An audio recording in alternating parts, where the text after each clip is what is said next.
નમસ્કાર વિદ્યાર્થી મિત્રો,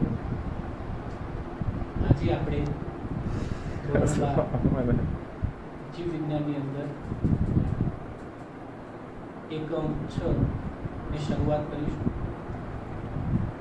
એકમ 6 જે સજીવોનું પ્રજનન તરીકે ઓળખાય છે. આ એકમની અંદર કુલ 4 પ્રકરણ આવશે.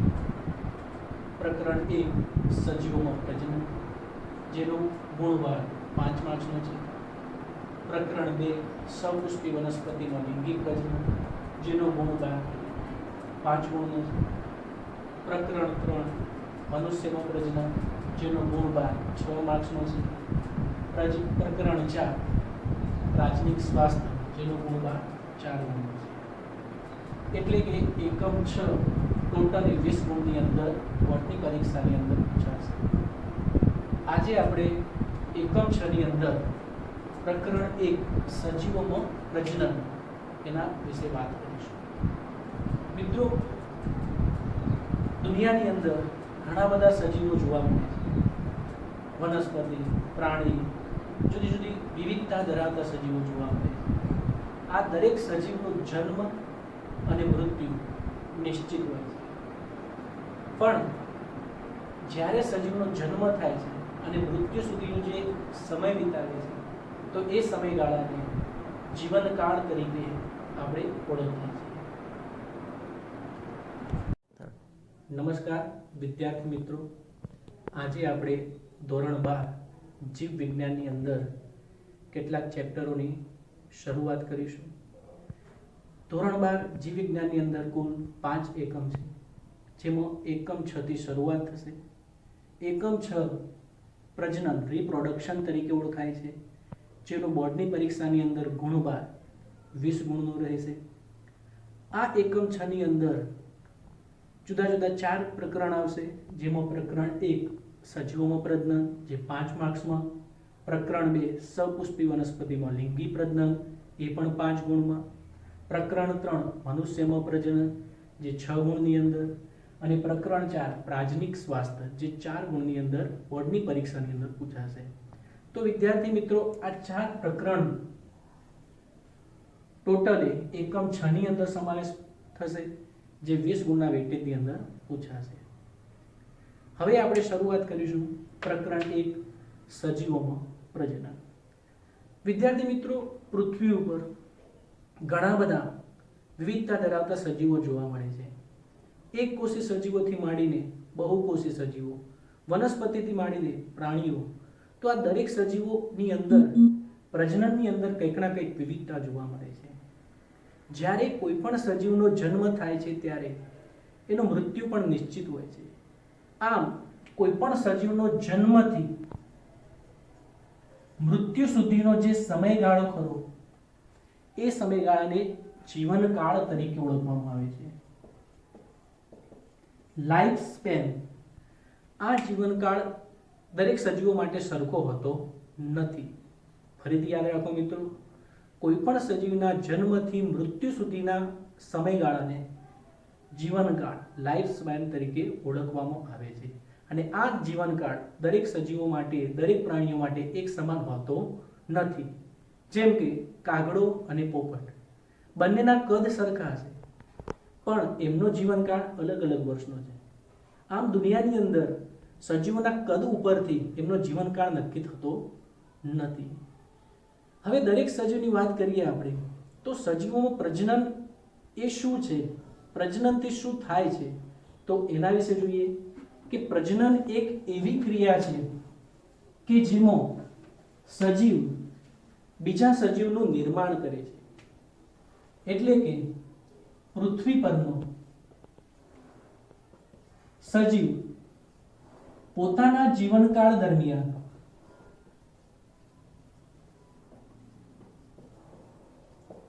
પોતાના જેવો જ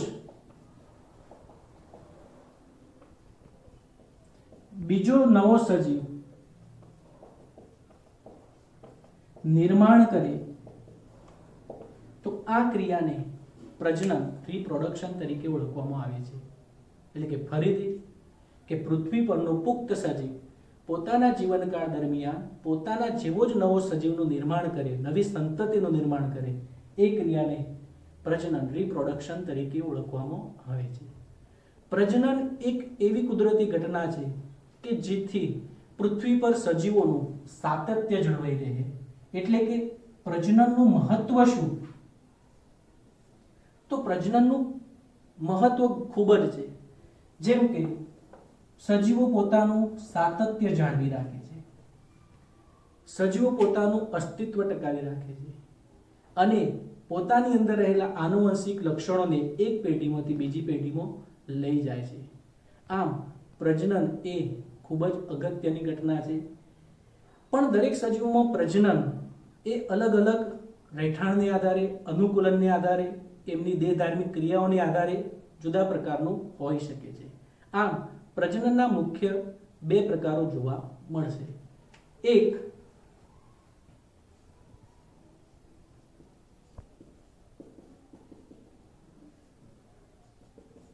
અલિંગી પ્રજનન, જેને એસેક્સ્યુઅલ રિપ્રોડક્શન તરીકે ઓળખવામાં આવે છે, અને બીજો પ્રકાર લિંગી પ્રજનન,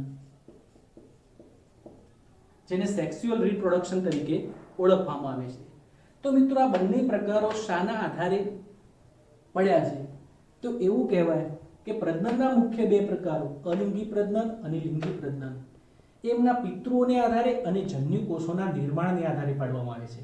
એટલે કે જે પ્રજનનની ક્રિયામાં એક જ પિતૃ ભાગ લે અને એ જન્યુઓનું નિર્માણ કરે કે નિર્માણ વગર નવી સંતતિનું નિર્માણ કરે તો એ પ્રજનનને અલિંગી પ્રજનન કહીશું. ફરીથી યાદ રાખજો મિત્રો, જે પ્રજનનની ક્રિયામાં એક જ પિતૃ ભાગ લેતો હોય અને એ જન્યુઓનું નિર્માણ કરે કે નિર્માણ કર્યા વગર નવી સંતતિનું નિર્માણ કરે તો એને અલિંગી પ્રજનન, એસેક્સ્યુઅલ રિપ્રોડક્શન તરીકે ઓળખવામાં આવે છે. જ્યારે લિંગી પ્રજનન એટલે કે સેક્સ્યુઅલ રિપ્રોડક્શન, તો આ પ્રજનનની અંદર બે વિરુદ્ધ જાતિના પિતૃઓ સજીવો ભાગ લેશે અને એ જન્યુઓનું નિર્માણ કરશે.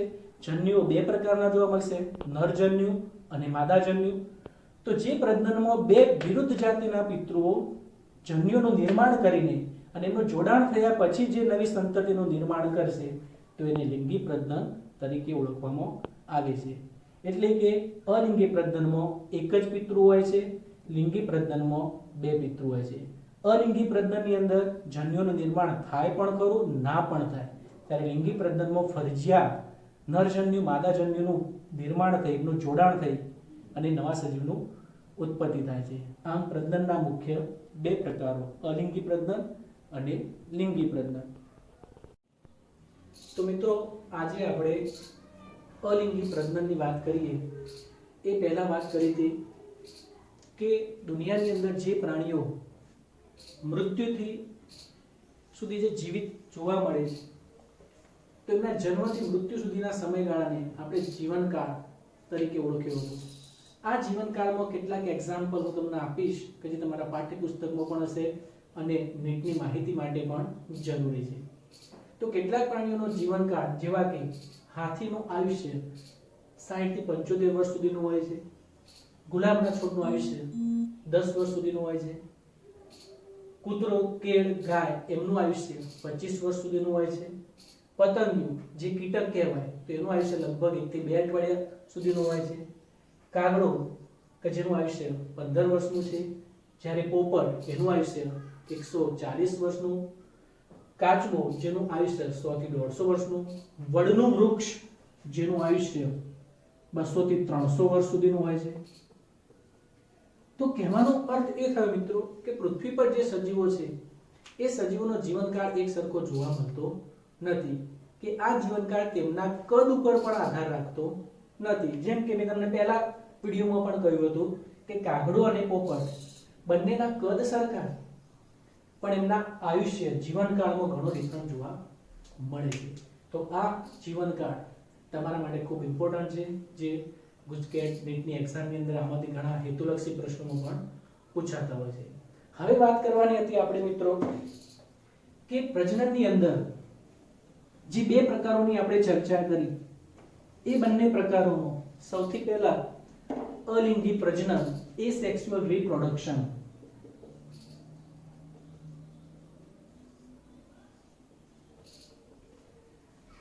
આ પ્રજનનની અંદર કોઈ એક જ પિતૃ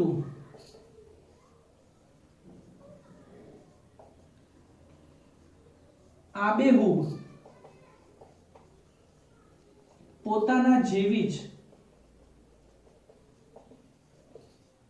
નવી સંતતિનું નિર્માણ કરે છે.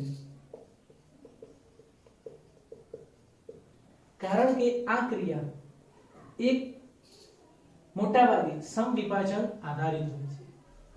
એટલે કે જે પિતૃઓના લક્ષણો હશે એ જ લક્ષણો એમની આવનારી સંતતિમાં ઉતરી આવતા હોય છે, જેને આપણે જનનિક પ્રતિકૃતિ તરીકે પણ ઓળખીશું, જેને ક્લોન તરીકે પણ ઓળખવામાં આવે છે.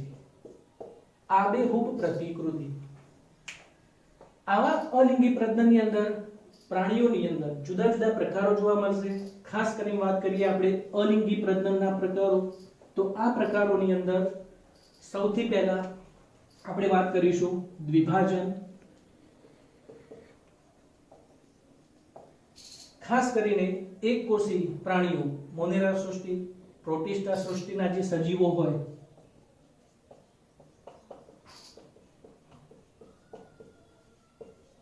તો આ સજીવો મોટા ભાગે અલિંગી પ્રજનનમાં દ્વિભાજનની પદ્ધતિ દ્વારા નવા સજીવોનું નિર્માણ કરે છે. ખાસ કરીને અમીબા, પેરામેસિયમ વગેરે, જેની અંદર મોટા ભાગે જેમ કે અમીબા, આ એક કોષી સજીવ દ્વિભાજનની શરૂઆત કરે છે ત્યારે સૌપ્રથમ એના કોષ કેન્દ્ર અને કોષ રસનું વિભાજન થાય છે અને એમાં ધીમે ધીમે એક જ સજીવમાં ઊંડી ખાંચ પડે છે, જેમાં કોષ કેન્દ્ર અને કોષ રસનું પણ વિભાજન થાય છે અને છેવટે આ ખાંચ વધુને વધુ ઊંડી પડતા એક સજીવમાંથી બે નવા બાળ સજીવોનું નિર્માણ થાય છે. તો આ પદ્ધતિને આપણે દ્વિભાજન તરીકે, ફિશન તરીકે ઓળખીશું. પણ મોટા ભાગે એક કોષી પ્રાણીઓ જેવા કે પ્રોટિસ્ટા, મોનેરા સૃષ્ટિની અંદર આ પદ્ધતિ પ્રચલિત છે. પણ કેટલીક વખતે જ્યારે પ્રતિકૂળ સંજોગો હોય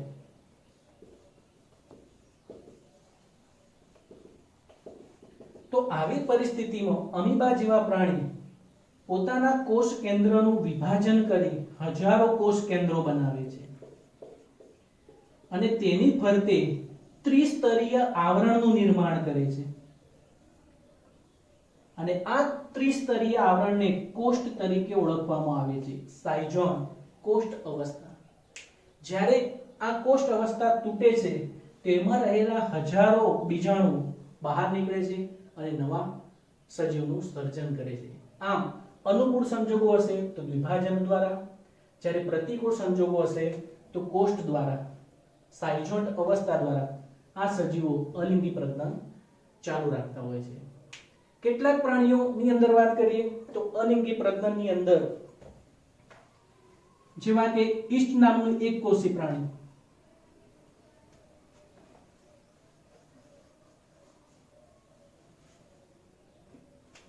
તો ઈસ્ટ નામના એક કોષી પ્રાણીમાં કલિકા સર્જન નામની પદ્ધતિ જોવા મળશે. એમાં બે પ્રકાર આપણે જોઈશું. એક કોષી પ્રાણીમાં કલિકા સર્જન અને બહુકોષી પ્રાણીમાં કલિકા સર્જન. એક કોષી પ્રાણીમાં કલિકા સર્જનની વાત કરીએ તો ઈસ્ટ નામનો સજીવ કે જે એક કોષ ધરાવતો સજીવ છે. આ એનું કોષ કેન્દ્ર છે, કોષ રસ છે. જ્યારે પરિસ્થિતિ અનુકૂળ હોય છે ત્યારે ઈસ્ટ પોતાના કોષની ઉપરની તરફ પાર્શ્વ બાજુએ 2 થી 3 બાળ કલિકાઓનું નિર્માણ કરે છે. આ બાળ કલિકા માતૃકોષ સાથે જોડાયેલી હોય છે, જેને તમે પિતૃકોષ, માતૃકોષ તરીકે પણ ઓળખી શકો છો. તો આવી બાળ કલિકાઓ માતૃ પિતૃકોષથી છૂટી પડીને નવી ઈષ્ટનું સર્જન કરે છે. તો એક કોષી પ્રાણીમાં કલિકા સર્જન તો ઈષ્ટ દ્વારા જોવા મળે. જ્યારે બહુકોષી પ્રાણીની વાત કરીએ આપણે તો બહુકોષી પ્રાણીઓમાં કલિકા સર્જનની અંદર હાઇડ્રાનો સમાવેશ થશે. તો ખાસ કરીને હાઇડ્રા નામનું જે પ્રાણી ખરું એ પ્રાણીના શરીરની પાર્શ્વ બાજુએ એક નાની બળ એટલે કે એક બાળ કલિકા ઉત્પન્ન થશે. કલિકા માટે બળ શબ્દનો પણ ઉપયોગ કરી શકાય. તો હાઇડ્રા નામના બહુકોષી પ્રાણીના શરીરની પાર્શ્વ બાજુએ એક બાળ હાઇડ્રા ઉત્પન્ન થશે અને એ બાળ હાઇડ્રા માતૃ હાઇડ્રાને જોડાયેલું રહેશે અને અનુકૂળ સંજોગોમાં ત્યાંથી છૂટું પડીને નવી વસાહત એટલે કે નવા હાઇડ્રાનું નિર્માણ કરે છે. તો આમ અલિંગી પ્રજનનની એક બીજી અસરકારક પદ્ધતિ કે જે કલિકા સર્જન, કે જેમાં એકકોષી પ્રાણીમાં કલિકા સર્જન ઈસ્ટ દ્વારા, બહુકોષી પ્રાણીમાં કલિકા સર્જન હાઇડ્રા દ્વારા. ત્રીજી એક પદ્ધતિની વાત કરીએ અલિંગી પ્રજનનની અંદર આપણે,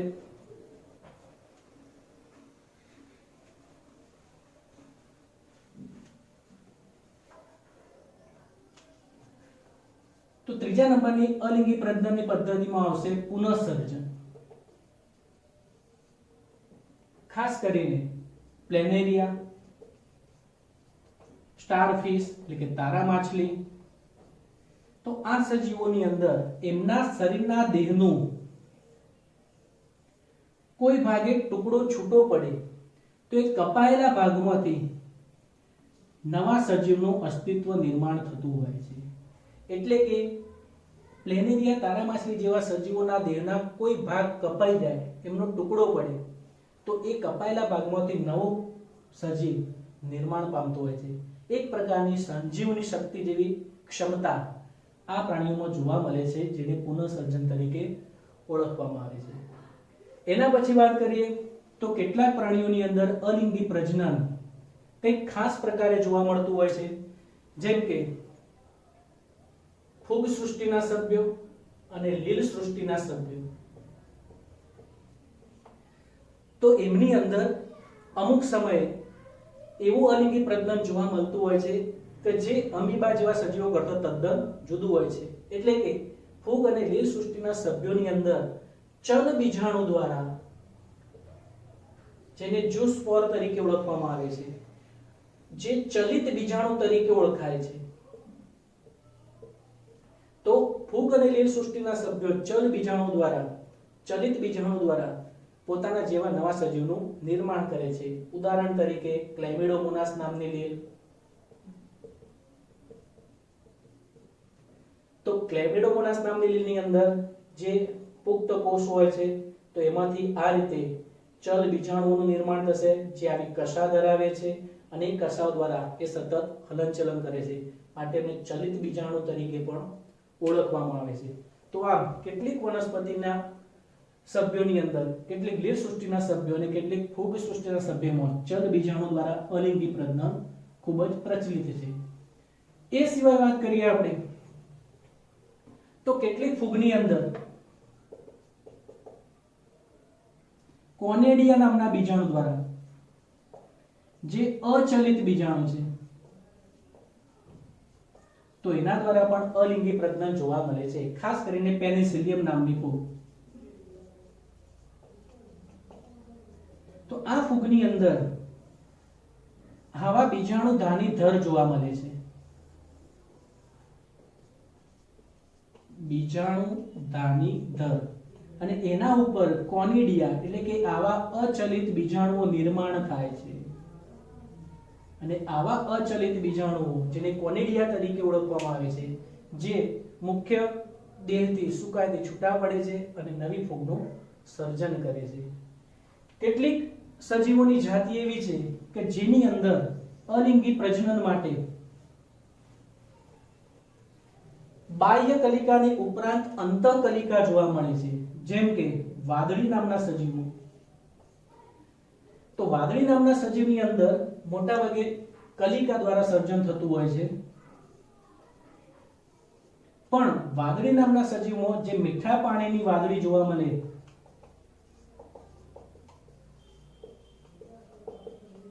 તો એમાં અંતઃકલિકા દ્વારા અલિંગી પ્રજનન જોવા મળે છે. મિત્રો આ શબ્દ ખાસ યાદ રાખજો. નીટ ગુજકેટના એક્ઝામની અંદર હેતુલક્ષી પ્રશ્નોમાં મોટા ભાગે પૂછાઈ શકે તેવો પ્રશ્ન છે. અંતઃકલિકા જે ખરી એને જેમ્યુલ્સ તરીકે ઓળખવામાં આવે છે. તો મીઠા જળની વાદળીની અંદર દાખલા તરીકે આપણે દર્શાવીએ તો એક મીઠા જળની વાદળી છે, આ મીઠા જળની વાદળી જે ખરી તો એની અંદરનું જે સ્તર ખરું એની અંદર આવા જેમ્યુલ્સ ઉત્પન્ન થાય છે જે અંતઃકલિકા તરીકે ઓળખાય છે અને આવી અંતઃકલિકાઓ માતૃશરીરથી છૂટી પડે છે અને નવી વાદળીનું સર્જન કરે છે. આમ અલિંગી પ્રજનન જે પ્રાણીઓની અંદર થાય છે એ પ્રાણીઓની અંદર આપણે જુદા જુદા પ્રકારોની વાત કરી. ફરીથી એ પ્રકારોના નામ રિપીટ કરીએ તો સૌથી પહેલા અલિંગી પ્રજનન, તેમાં સૌથી પહેલા દ્વિભાજન દ્વારા જેને બહુભાજન તરીકે પણ ઓળખીશું. બીજા નંબરમાં કલિકા સર્જન દ્વારા કે જેમાં એકકોષી પ્રાણીમાં ઈષ્ટ, બહુકોષી પ્રાણીમાં હાઇડ્રા અને અંતઃકલિકામાં વાદળી. ત્રીજા નંબરની અંદર ચલ બીજાણુ દ્વારા. ચોથા નંબરની અંદર અચલિત કોનેડિયા દ્વારા.